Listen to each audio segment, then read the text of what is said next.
The phone rang in the middle of surgery, cutting through the steady rhythm of monitors and the hum of the operating room. My hands were deep inside a patient's cranial cavity when my assistant leaned close and whispered, "Dr. Carter, there's an urgent call from Crestwood Academy. They said it's about your grandson." I didn't look up. "You must have the wrong Dr. Carter. I don't have a grandson." But something in her voice made me pause, a tremor that had nothing to do with hospital protocol. "They were very specific," she said. "They asked for Dr. Eleanor Carter, chief of neurosurgery." The name of the school struck me like a cold scalpel. Crestwood Academy. 17 years ago, my son Michael had attended that same school. The same halls, the same brick walls where he once dreamed about the future that never came. "Take over," I told the resident, stepping away from the table. My hands were steady, but my pulse raced as I stripped off my gloves. Within 30 minutes, I was in my car, driving through the gray drizzle toward Crestwood, every heartbeat echoing a question I couldn't silence. The campus looked unchanged. Red brick, manicured lawns, the flag flapping in the damp wind. A woman in her 50s met me at the door, Principal Nora Jennings. Her silver hair framed a calm, professional smile that failed to reach her eyes. "Dr. Carter, thank you for coming so quickly," she said, motioning toward her office. "There's been some confusion." "Confusion?" I repeated. "I don't have a grandson." She hesitated, then opened a side door. "Ethan, would you come in, please?" A boy stepped inside. He couldn't have been more than 13. His dark hair was unruly, his posture uncertain, but when his eyes met mine, my breath caught. Blue-gray eyes. Michael's eyes. My eyes. He looked at me for a long moment, studying me with unnerving calm. Then he said softly, "You look just like your picture." My throat went dry. "Who are you?" "Ethan Brooks," he said. "My mom's name is Rachel. Rachel Brooks." That name tore open something I had buried for almost 2 decades. Rachel Brooks, Michael's high school girlfriend. The girl who vanished after his death. Ethan's voice wavered. "They said I was being expelled. Mom didn't show up. She's been missing for 3 days. Her boyfriend said she just left, but she wouldn't leave without telling me." I felt the sterile precision of my life dissolve. "Where's your mother now?" He looked down. "I don't know. But I need your help, Dr. Carter. Please." For 17 years, I'd buried grief under layers of professionalism and control. Now, standing in that office, looking into my son's eyes reborn in this boy's face, I knew everything was about to change. I sat across from the boy, every instinct inside me torn between disbelief and recognition. Ethan Brooks. 13 years old. The son of Rachel Brooks, the same Rachel who had loved my son Michael when they were barely adults. Principal Jennings excused herself, leaving us alone in the quiet office. The tick of the clock on the wall sounded painfully loud. I studied him, not as a doctor but as a woman trying to make sense of a miracle that shouldn't exist. He fidgeted with the strap of his backpack. "Mom said if anything ever happened I should find you." My voice came out softer than I intended. "Why me?" "She told me you were the only person who ever really loved my dad." The words hit harder than any scalpel slip ever could.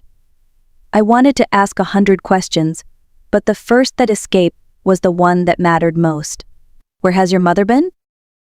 Ethan shrugged, trying to appear older than his years. "We live on the east side. She works at the hospital admin, I think. Her boyfriend moved in a few months ago. Things got worse after that." He hesitated, his jaw tightening. "They fought a lot." "About what?"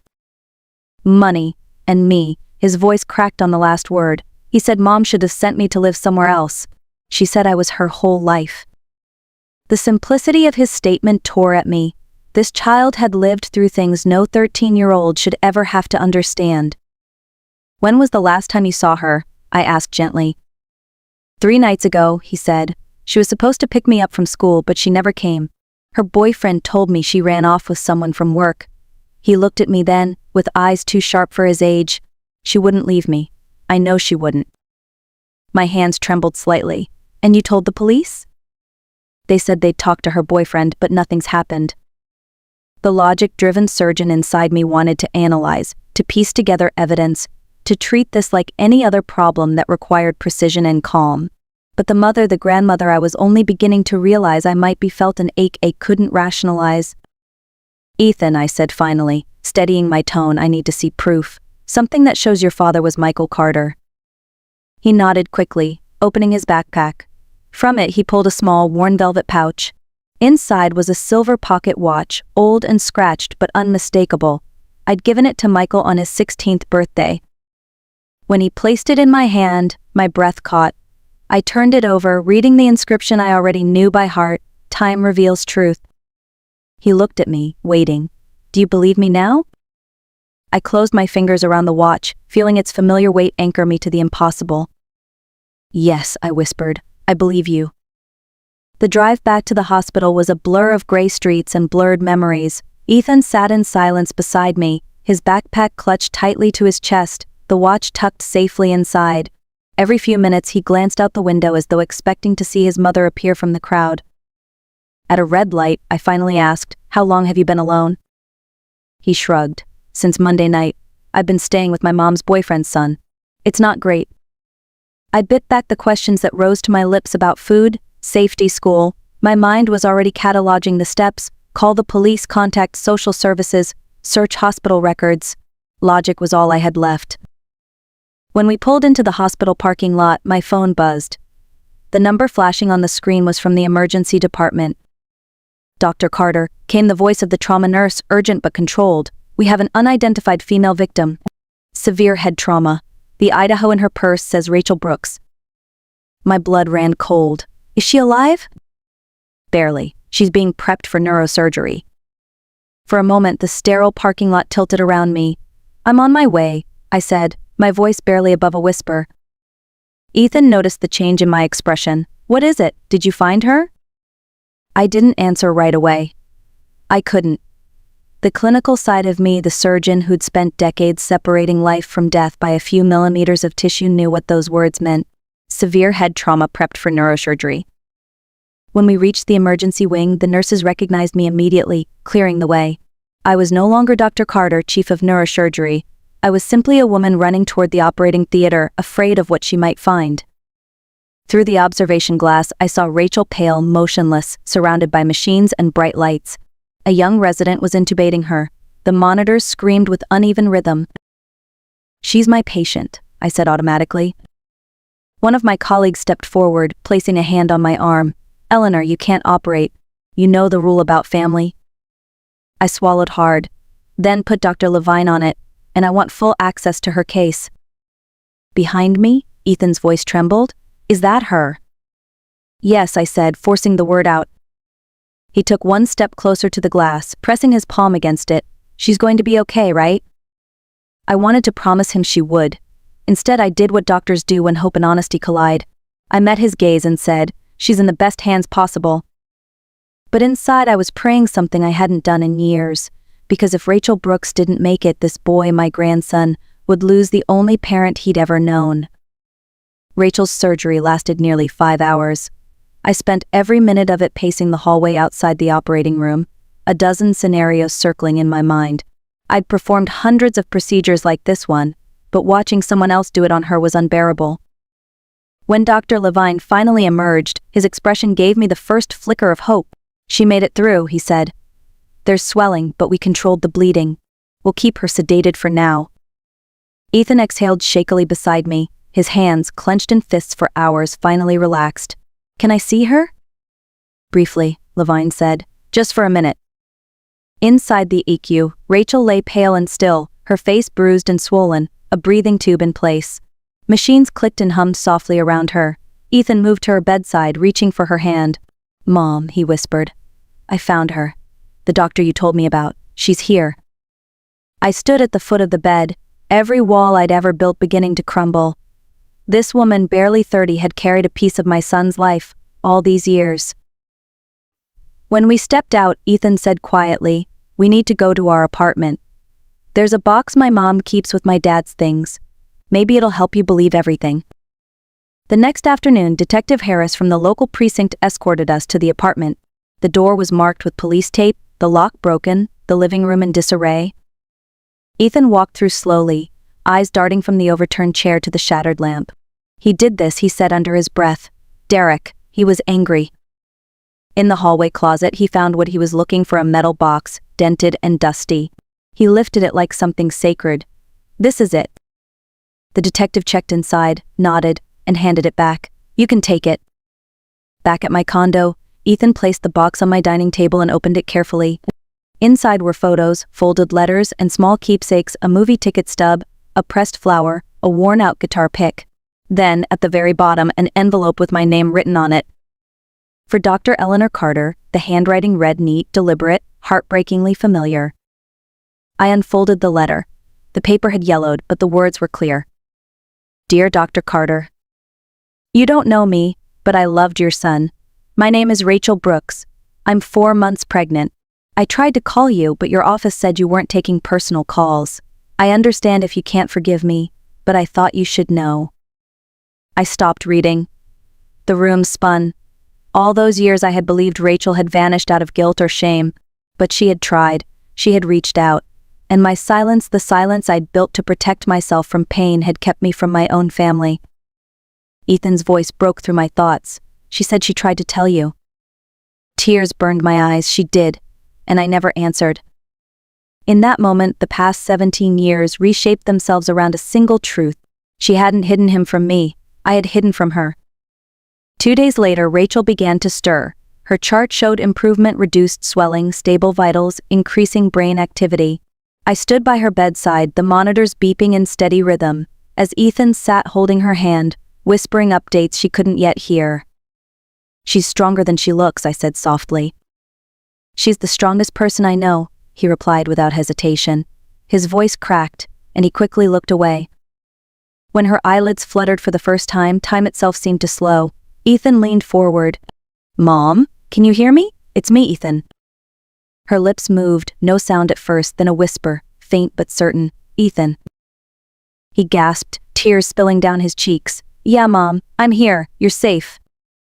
I stepped closer, unable to speak as emotion clawed up my throat. Rachel's eyes opened wider, struggling to focus. When they landed on me, confusion flashed across her face. Then recognition. Dr. Carter? Her voice was hoarse, barely above a breath. Yes, I said, taking her free hand gently. I'm here. Her brows knitted together, trying to piece together fragments of memory. You're real, she murmured. I tried to tell you about Ethan years ago. I nodded, my vision blurring. I know. I found your letter. A tear slid down her temple. I never wanted to keep him from you. I know that now. The moment was fragile, suspended between regret and forgiveness. For 17 years, I had carried anger without a target, grief without closure. Now, looking at the woman who had loved my son and raised his child alone, that anger dissolved into something deeper, understanding. Ethan stayed pressed against her side, unwilling to let go. He told her about finding me, about the call, about the search. Rachel listened, eyes filled with a mother's pride and pain. When exhaustion overcame her, I guided Ethan out of the room. In the hallway, he wiped his face on his sleeve. She's going to be okay, right? She's healing, I said. It'll take time, but she's going to make it. He nodded, quiet for a moment. I'm glad you're here. For both of us. His words settled deep inside me. For years, I had believed my purpose ended when Michael's life did. But standing there, watching Ethan, a living echo of my son, I realized how wrong I had been. Rachel's recovery would be long, uncertain, and full of challenges. Yet for the first time in nearly 2 decades, I felt something I hadn't allowed myself to feel since the night of that awful phone call about Michael. Hope. And this time, I wouldn't let silence steal it from me again. Rachel's recovery took months. She spent the first 6 weeks in rehabilitation, relearning balance, speech, and strength. I visited every day, bringing Ethan after school. The 3 of us would sit by the wide windows overlooking the Charles River, talking about everything and nothing. For a woman who had fought alone for so long, Rachel carried an unshakable will to live. By the time she came home, my once sterile condo had already begun to change. It was no longer a place designed for quiet efficiency, it was beginning to sound like life. Ethan had taken over the guest room, walls now plastered with astronomy posters and guitar picks taped near his desk. The faint hum of his music filled the evenings, blending with the smell of real meals cooking in the kitchen.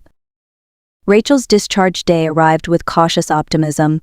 She stood in my living room, cane in one hand, eyes scanning the space.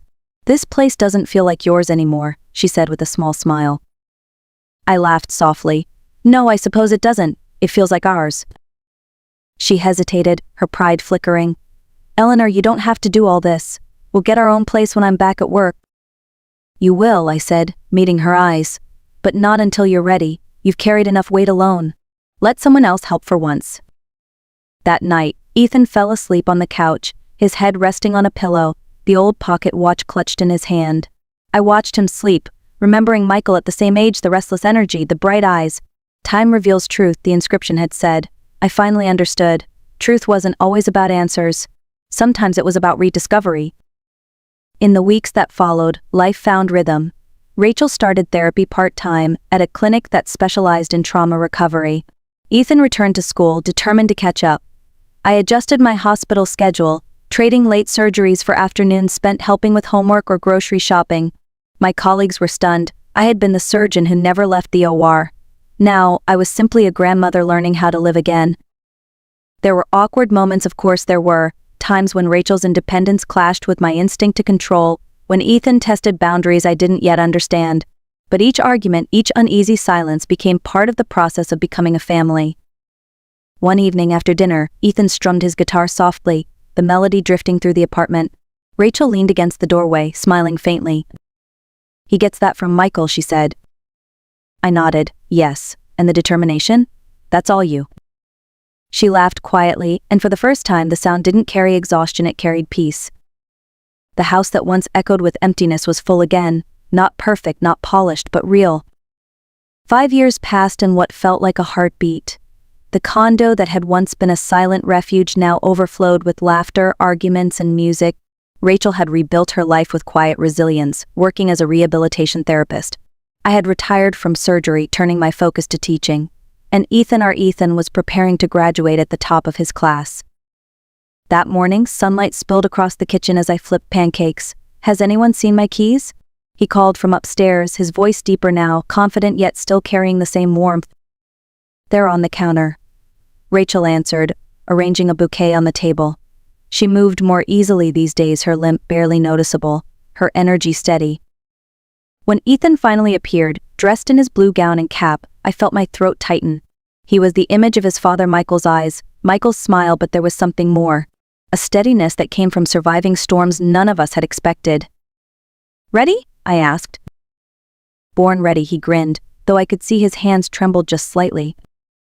At the ceremony, as he walked across the stage, Principal Jennings, her hair now completely white, shook his hand proudly. "From the boy who once stood in my office terrified and angry," she said, "to the young man standing here today, Ethan Brooks, valedictorian." Rachel squeezed my hand. "He did it," she whispered. "No," I said softly, "we did." Later that evening, friends and colleagues gathered in our living room. Ethan brought out his guitar, glancing between us with a shy smile. "I wrote something for today," he said. "It's called The Call That Changed Everything." The first notes filled the room, tender and searching, rising and falling like memory itself. His voice steady, pure, wove through lyrics about loss and rediscovery, about a phone call that shattered one life and rebuilt 3 others. When the final chord faded, Rachel reached for my hand, tears glistening in her eyes. "Michael would have been so proud," she whispered. "I know," I said, "and I think somehow he already is." Ethan looked at us, smiling through his own tears. "You two taught me that families don't have to be perfect," he said. "They just have to find their way back to each other." Outside, the evening lights of Boston shimmered on the river. And in that quiet moment, surrounded by love reclaimed from years of silence, I understood. Legacy isn't measured in titles or achievements, it's the courage to answer when life calls again. Summer settled over the city, soft and golden, the kind of warmth that makes everything feel possible again. Our lives had slowed into something steady, something ordinary, and that was the greatest miracle of all. Ethan had started college on a full scholarship, dividing his time between biology labs and late-night music sessions. Some days he talked about becoming a neurosurgeon like his grandmother. Other days he dreamed of composing film scores. I told him the truth that both choices required precision, patience, and heart. And he had all 3. Rachel continued her work at the rehabilitation center, guiding patients who, like her, had clawed their way back from the edge. Watching her encourage others was like witnessing hope made visible.